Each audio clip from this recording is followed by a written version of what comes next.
despierto y tu misericordia está conmigo. Puedo descansar, tú eres el mismo. Cada día me enseñas a confiar en ti. Con tu palabra mi fe se aumenta más cada mañana, cada día.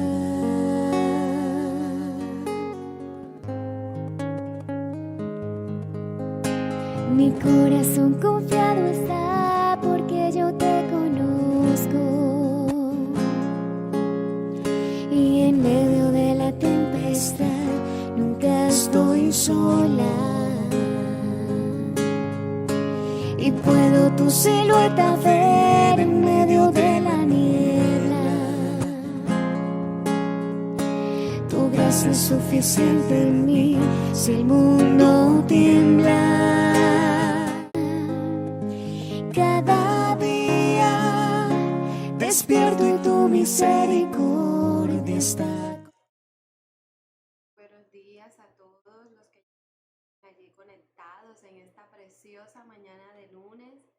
Como siempre, es muy grato poder saludarles empezando esta preciosa semana, ya a mitad del mes de julio, como podemos ver, pero el Señor ha sido fiel y ha estado aquí con nosotros. Amén.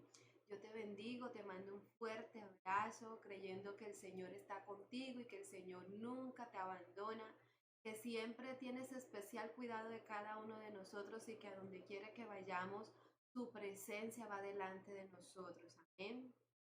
Hoy te quiero invitar a que podamos orar allí donde te encuentras, podamos darle gracias al Señor, podamos decirle en esta preciosa mañana: Señor, gracias por tu presencia, gracias Padre eterno, por tu amor, por tu misericordia. Gracias te doy por tu poder, por tu fidelidad, Señor, que permanece para siempre. Gracias te doy, mi Rey, porque tu amor no cambia, Señor. Tú permaneces allí para todos nosotros, siempre estás allí, Señor, para ayudarnos, para levantarnos, Señor, también para enseñarnos, Padre mío, en el nombre poderoso de Cristo Jesús. Te alabamos, Señor. Bendecimos tu poderoso nombre, mi Rey. Colocamos delante de ti este tiempo de devocional, este tiempo de palabra, Señor, que seas tú hablando en nuestras vidas, Señor, porque empezamos esta semana, Padre, creyendo, Señor, que para que cree todo le es posible, y queremos creer, Señor, en que aunque muchas veces nos faltan las fuerzas, tú siempre estás allí, Señor, para ayudarnos en nuestra incredulidad y para que nuestra fe crezca, para que nuestra fe no decaiga, sino que permanezca firme, Señor, en aquel que todo lo puede hacer posible. Y ese eres tú, mi Padre Celestial, ese eres tú, mi amado Jesús. Gracias te damos en esta preciosa mañana, Señor. Amén y amén. Gracias a todos los que se encuentran allí conectados, a los que cada mañana están allí atentos a la palabra del Señor, a lo que el Señor quiere traer a nuestras vidas. Gracias por su vida sintonía, por buscar de primera mano el reino de Dios y su justicia. Yo creo que cada vez que meditamos en su palabra, que buscamos su presencia, que oramos al Padre en la intimidad, en lo secreto, vamos un paso más, ¿verdad? En el conocimiento de Dios. Vamos un paso más en lo que Dios quiere para nuestras vidas y en el que el propósito de Dios se ha cumplido en cada uno de nosotros. Amén. Hoy quiero compartirte un tema que lo he titulado, ahí les va a aparecer, perder para ganar. Llegamos a una instancia poderosa en el capítulo 19 del libro de Juan. Y he querido con usted estudiar de primera mano y con mucho detalle cada pasaje, porque es importante que conozcamos al Señor, pero también que retengamos retengamos en nuestros corazones sus principios, su ejemplo, ese ejemplo que nos dio nuestro Señor Jesucristo. Cada enseñanza, cada principio es muy importante que usted y yo lo podamos atesorar en nuestros corazones para ponerlo en práctica y también para dar ejemplo a los que están a nuestro alrededor. Amén. Y lo he titulado de esta manera, Perder para ganar. Y quiero invitarle que vaya conmigo allí al libro de Juan. El libro de Juan, vamos a continuar leyendo. Permítame y se lo comparto aquí en pantalla para que usted lo pueda leer conmigo. Juan capítulo 19.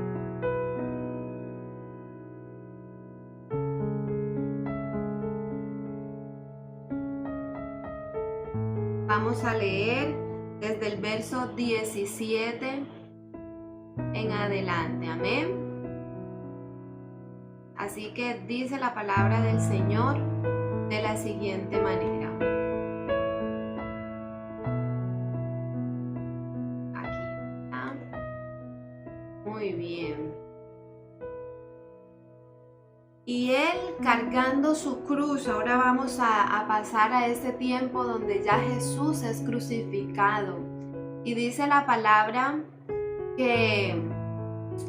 Vamos a leer desde el verso 16, dice, así que entonces lo entregó a ellos refiriéndose a Pilato para que fuese crucificado. Tomaron pues a Jesús y le llevaron. Y él cargando su cruz salió al lugar llamado de la calavera y en hebreo Gólgota.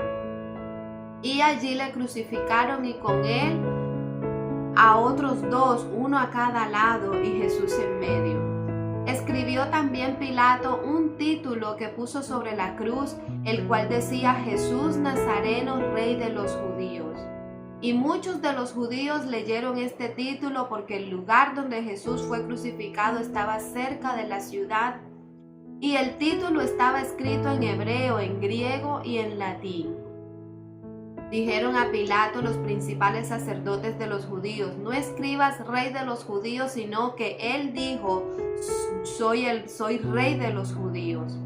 Respondió Pilato, lo que he escrito, he escrito. Cuando los soldados hubieron crucificado a Jesús, tomaron sus vestidos e hicieron 4 partes, una para cada soldado. Tomaron también su túnica, la cual era sin costura, de un solo tejido de arriba a abajo. Entonces dijeron entre sí, no la partamos, sino echemos suerte sobre ella, a ver de quién será. Esto fue para que se cumpliese la escritura que dice, repartieron entre sí mis vestidos y sobre mi ropa echaron suerte, y así lo hicieron los soldados. Estaba junto a la cruz de Jesús su madre y la hermana de su madre María, mujer de Cleofas, y María Magdalena. Cuando vio Jesús a su madre y al discípulo a quien él amaba, que estaba presente, dijo a su madre, mujer, he allí a tu hijo. Después dijo el discípulo, he ahí tu madre. Y desde aquella hora el discípulo la recibió en su casa. Después de esto, sabiendo Jesús que ya todo estaba consumado, dijo, para que la escritura se cumpliese, tengo sed. Y estaba allí una vasija llena de vinagre. Entonces ellos empaparon en vinagre una esponja y poniéndola en un hisopo se la acercaron a la boca. Cuando Jesús hubo tomado el vinagre, dijo, consumado es. Y habiendo inclinado la cabeza, entregó el espíritu. Amén y amén. Perder para ganar. Cuando usted y yo tomamos la determinación de perder en nuestras fuerzas, de no luchar en nuestras fuerzas, de más bien rendirnos a la presencia y al poder de Dios, estamos quitándole el poder a nuestra carne y entregándosela al Espíritu para que sea Dios quien tome el control de todas las cosas. El sistema de este mundo nos enseña que no debemos dejarnos de nadie, que el que me las hace me las paga, el que tranza es el que avanza.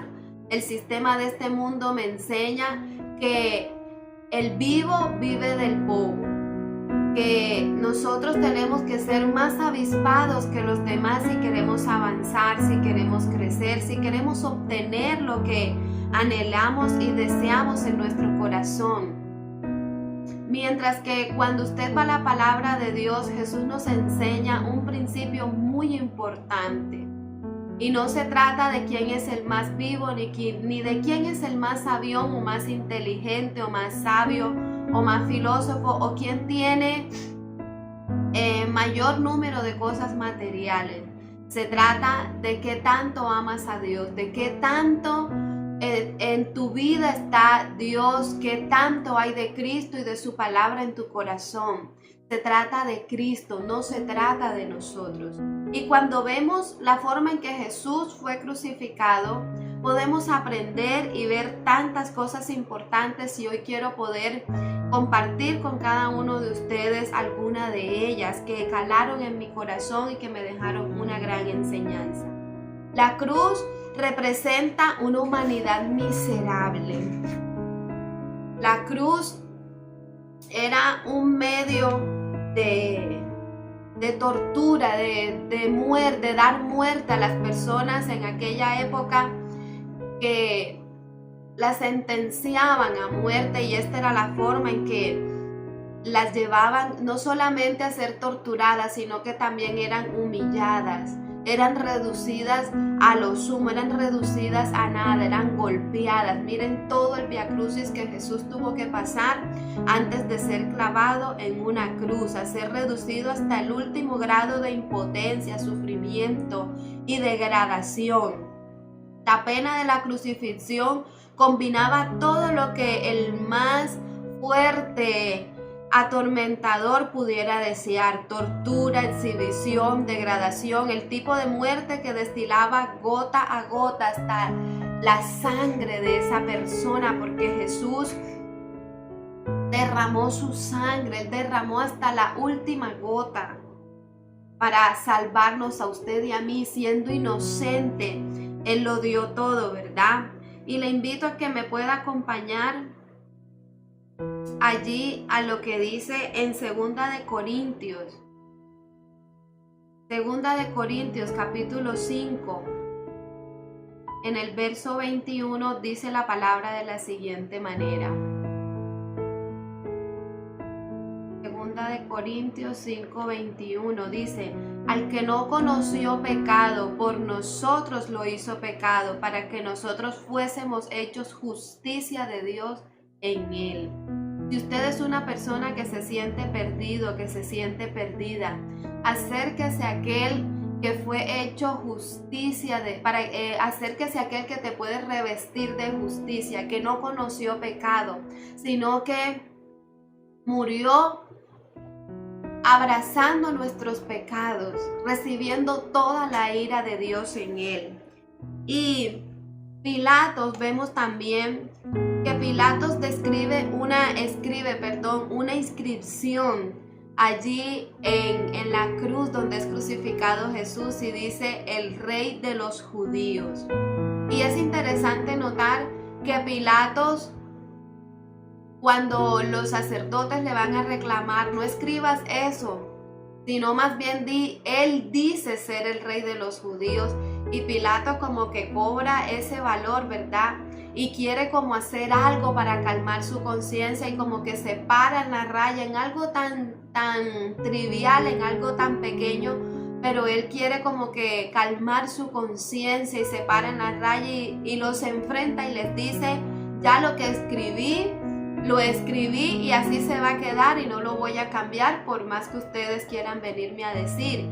Y es interesante notar que muchas veces usted y yo actuamos de esa manera, como hablaba las semanas pasadas, que queremos actuar como Pilato después que hemos hecho las cosas incorrectas o que hemos ido en contra de los principios de la palabra de Dios y sabemos que estamos en pecado, que hemos hecho lo malo. Queremos calmar nuestra conciencia con pequeñas cosas, creyendo que así vamos a poder resarcir lo que hicimos o vamos a poder ganar favor delante de Dios.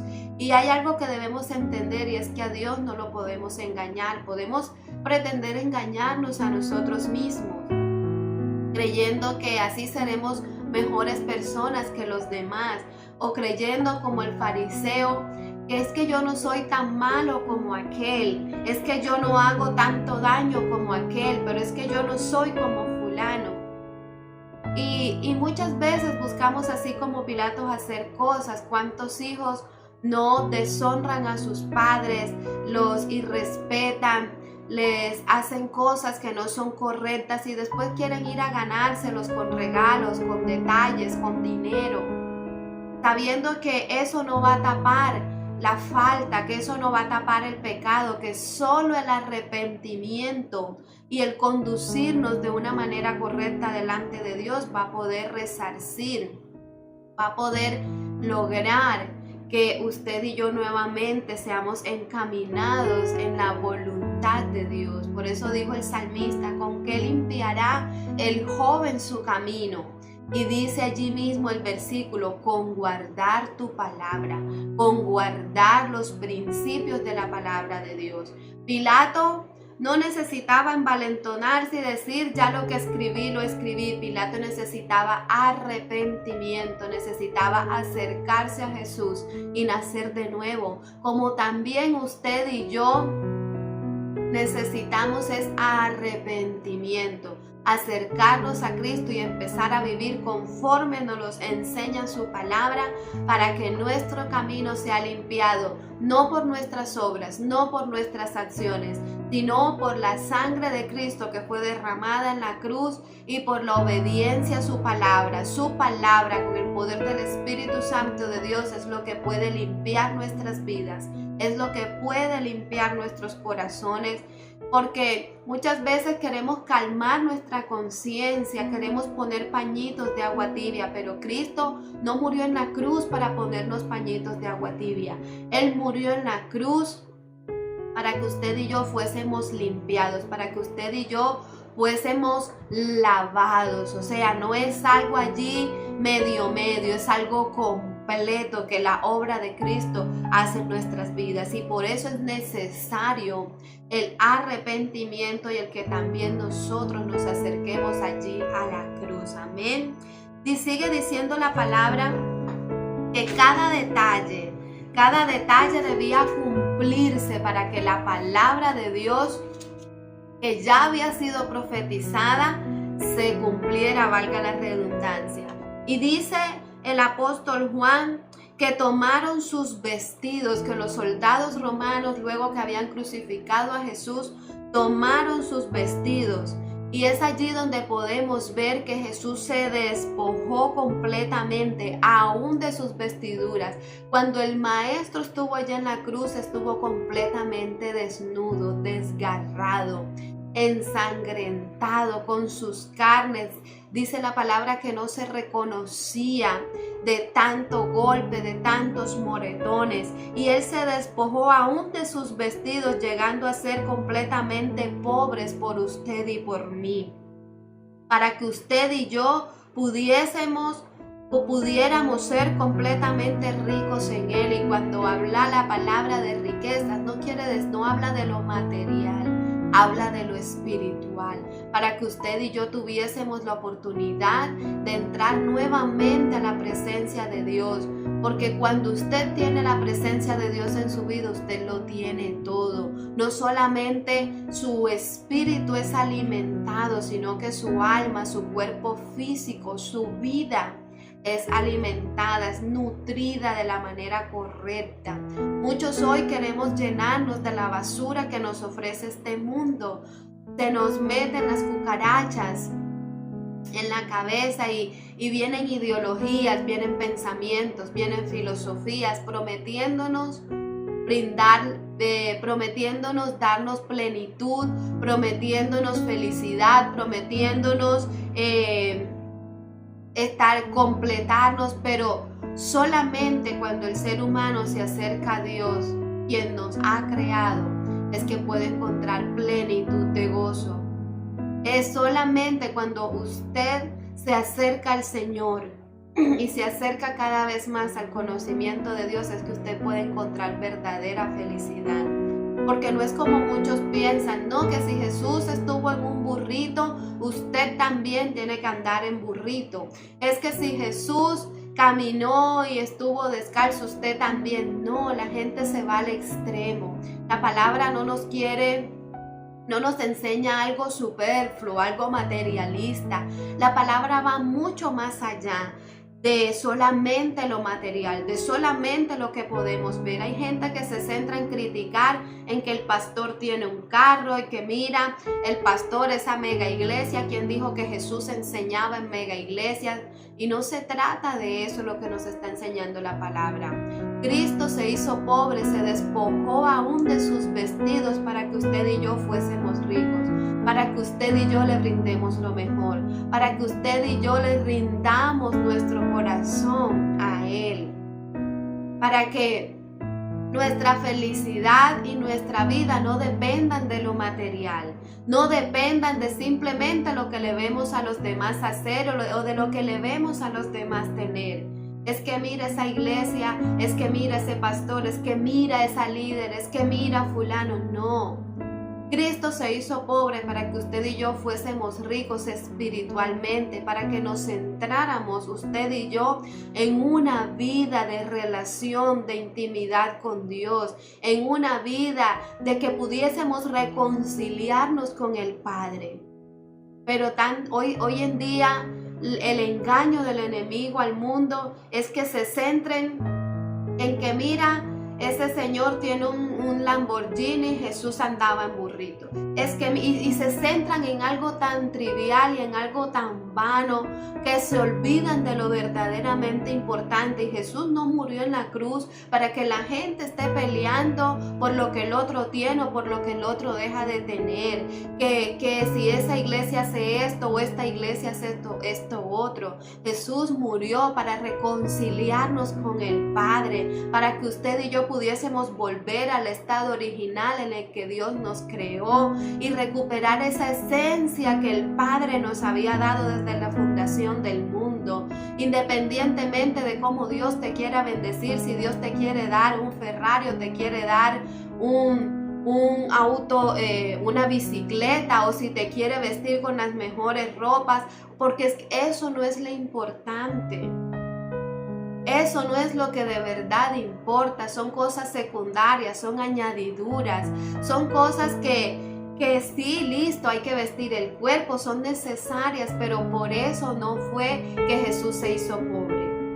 Él se hizo pobre y dio hasta sus vestidos para que usted y yo viviéramos en libertad, pudiéramos llegar al lugar que Él compró con precio de sangre para usted y para mí, llegar a la posición de hijos que Él compró a precio de sangre para usted y para mí. Amén. Entonces, el ser humano se centra tanto en lo material que no alcanza a comprender esto y solo juzga todas las cosas en vez de procurar vivir el propósito de Dios en sus vidas, buscar la voluntad de Dios en su vida. Amén.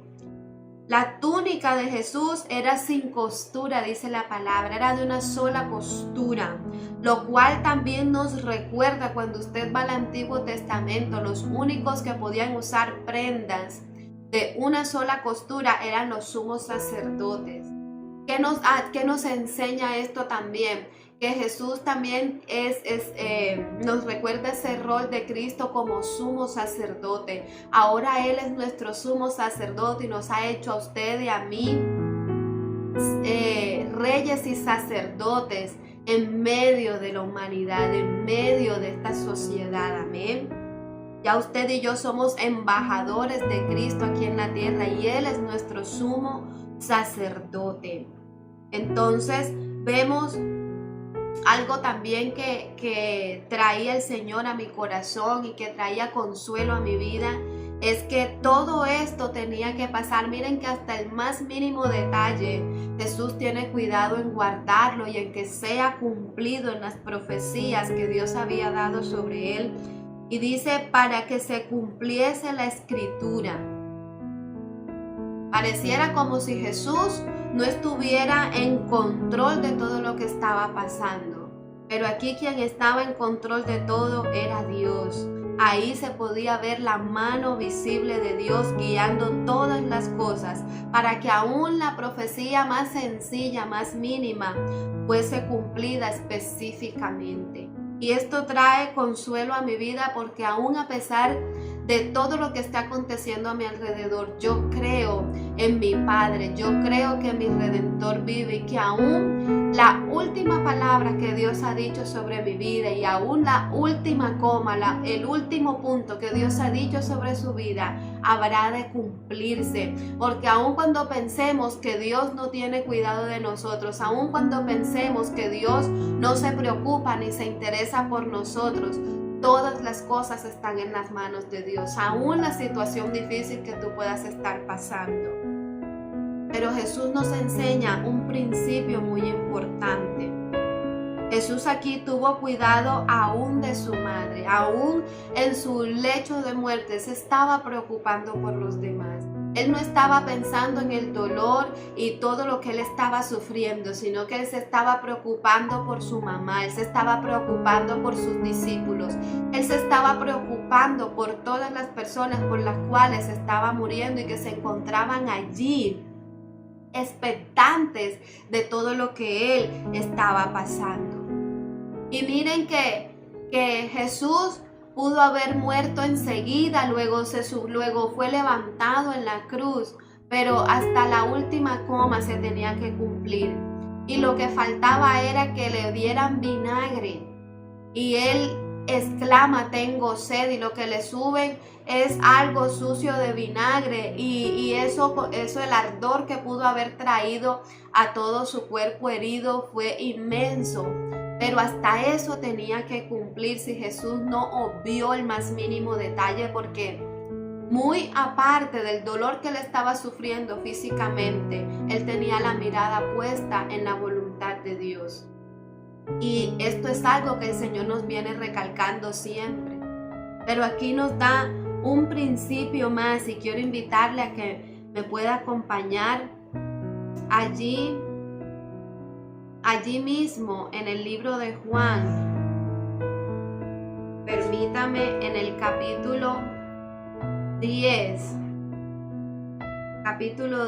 verso 17 y 18 dice la palabra: por eso me ama el Padre, porque yo pongo mi vida para volverla a tomar. Nadie me la quita, sino que yo de mí mismo la pongo. Tengo poder para ponerla y tengo poder para volverla a tomar. Este mandamiento recibí de mi Padre. Hay algo muy importante y básicamente en esto, si usted de pronto no le ha quedado nada de lo que hasta aquí le he compartido, quédese con lo que le voy a compartir a continuación. Cuando Jesús dice consumado es, las palabras finales de Jesús fueron consumado es. Esta exclamación Jesús no la da como una derrota. Aunque para el mundo entero, aunque para Satanás, Jesús estaba perdiendo la batalla. Jesús estaba perdiendo toda esta guerra. En realidad Él la estaba ganando. Cuando Él dice consumado es la exclamación de un ganador. Jesús había concluido con creces el propósito eterno de la cruz. Él había cumplido a cabalidad con la palabra de Dios. Y esta palabra nos da detalles específicos de la actitud de Cristo en ese momento. Cuando Él dice consumado es porque con punto y coma, Él cumplió lo que Dios había dicho. Él cumplió con lo que Dios le había determinado para Él. Él, aunque tuvo momentos de debilidad, aunque fue tentado por Satanás, Él se conservó puro, se conservó sin pecado hasta el final. Y a pesar del dolor, a pesar de los azotes, de la corona de espinas, Él se mantuvo fiel, Él se mantuvo firme, no dio su brazo a torcer, aun cuando lo golpearon, cuando lo abofetearon, cuando le arrancaron sus carnes a latigazos.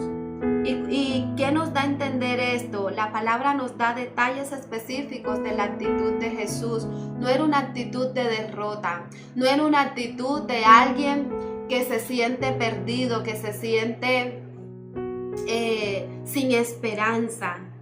Dice la palabra que cuando Él dijo consumado es, hace dos cosas. Primero, inclinó su cabeza. No la inclinó en actitud de derrota, sino como alguien que deposita su cabeza sobre una almohada para dormir, dice la palabra. Sino como alguien que descansa en la perfecta voluntad de Dios. Sino como alguien que se rinde físicamente en su carne humana, en su carne natural, y se entrega confiadamente, con toda seguridad, a la voluntad de Dios, a los planes de Dios, al propósito de Dios. Él confiaba ciegamente en que Dios no lo iba a dejar allí, en que Dios lo iba a levantar. ¿Por qué? Porque Él decidió entregarse. No fue que a Él le quitaron la vida, sino que Él decidió entregarla. Aquí dice la palabra que Él inclinó su cabeza como señal de descanso, de descansar seguro en el amor del Padre. Y dice que entregó el Espíritu. Nadie le quitó a Jesús su vida, Él la entregó. La muerte no tenía ningún dominio justo sobre el Hijo de Dios, el cual no tenía pecado. No es lo mismo cuando a usted le arrebatan algo a cuando usted toma la determinación de entregarlo. El enemigo, dice la palabra en Juan 10:10, que solo viene para hurtar, para matar y destruir. El experto en robar, en arrebatar, en quitar es Satanás. El experto en señalar, en juzgar es el acusador y ese es Satanás. Dios nos da la oportunidad de que nos entreguemos voluntariamente. Dios nunca te va a quitar. Él siempre te va a pedir, Él siempre te va a instar, Él siempre te va a enseñar para que tú voluntariamente entregues, para que tú voluntariamente te rindas a Él y Él obrar de una manera poderosa. Dice en Romanos que el mismo Espíritu que levantó a Cristo de los muertos es el mismo Espíritu que mora en tu vida y en mi vida. Y si nosotros tenemos ese mismo Espíritu en nuestros corazones, quiere decir que tenemos el poder de Dios en nuestras vidas para rendirnos a su voluntad y a su propósito eterno para cada uno de nosotros.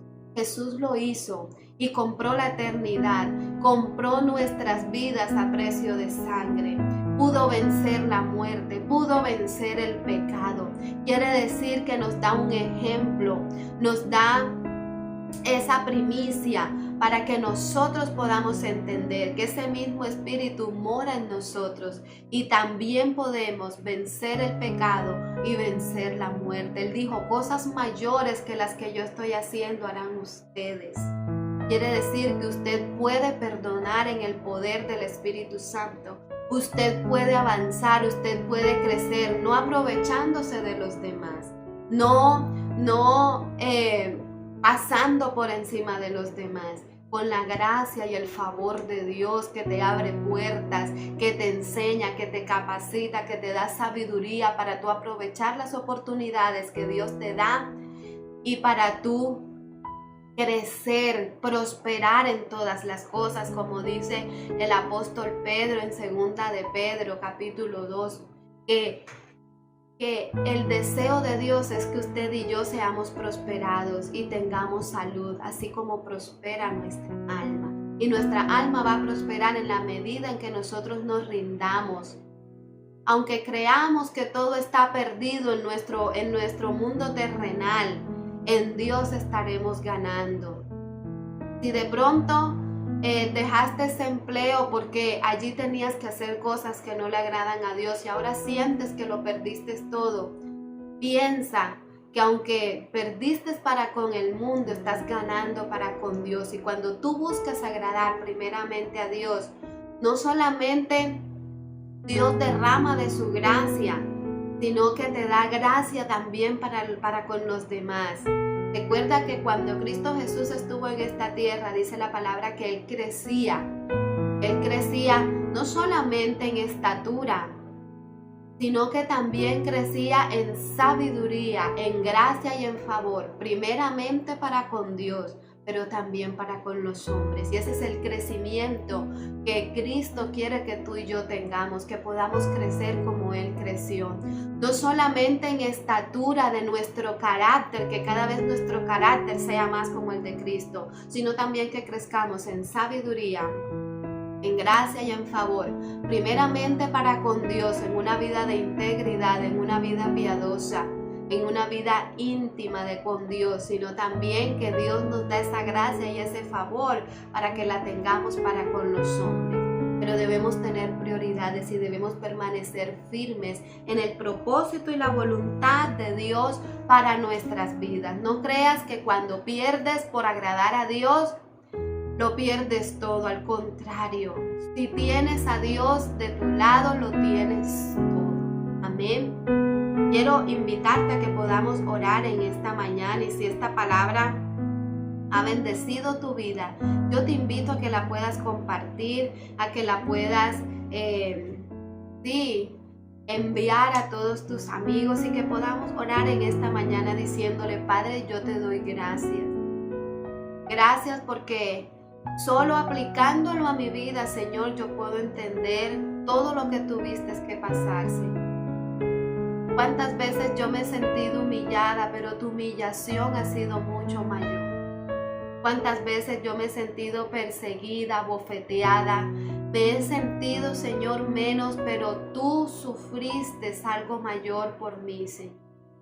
Hoy nos despojamos delante de tu presencia en un acto de fe, en un acto de humillación, Señor, creyendo lo que dice tu palabra, Señor, que todo aquel que se humilla delante de ti, tú le exaltarás, tú le levantarás, Señor. Hoy nos humillamos delante de tu presencia, hoy nos humillamos, nos rendimos delante de ti, rendimos nuestro corazón delante de ti, amado Cristo, porque tú lo hiciste, que aún desnudo estuviste en una cruz, pagando a precio de sangre, pagando por nuestros pecados, por nuestros errores, por nuestras malas decisiones, por la iniquidad de nuestras generaciones. Tú estuviste allí aún desnudo, te despojaste aún de tus vestidos para que nosotros pudiésemos vivir en libertad, para que nosotros pudiésemos ser ricos en ti, podamos ser justificados en ti, podamos ser lavados y limpiados en ti, mi querido. En esta mañana, Señor, rendimos nuestra vida, Padre Celestial, aún lo más profundo de nuestro ser. Lo rendimos delante de ti, Señor, en una actitud de humillación. Y te pedimos que seas tú limpiando nuestras vidas, purificando nuestros corazones, aún nuestro pensamiento, Señor. Sé tú limpiando.